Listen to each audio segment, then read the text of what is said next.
Северна Македонија рамноправно учествува на министерските состаноци на НАТО и министерката за одбрана Радмила Шекеринска вели дека таа веќе втор пат учествува на средбите со своите колеги министри. Што очекуваат состанокот? Откако за целосната ратификација на протоколот за НАТО за земјава останаа уште 10 земји.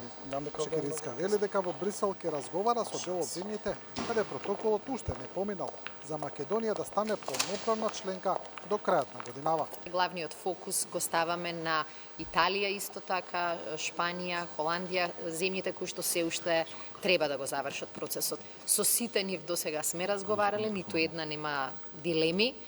Пораката од Соединетите Американски држави вчера потврдена е многу силна и таа порака влијае и кај останатите земји членки.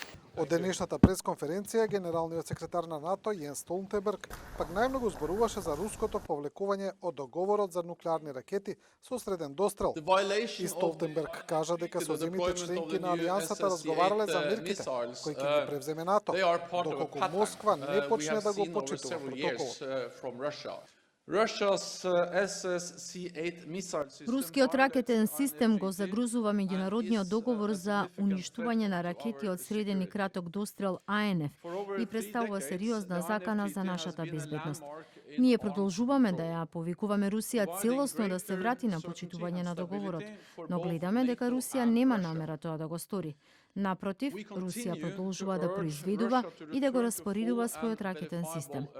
Русија има се уште време, до 2 август, за да се спаси меѓународниот договор.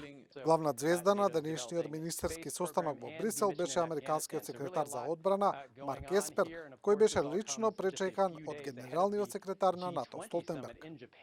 Оно што е јасно од министерскиот состанок на НАТО, кој еве се одвива веќе втор ден, е дека организацијата во овој момент е преокупирана со своите предизвици, а најголем предизвик во овој момент слободно може да се каже дека е Русија.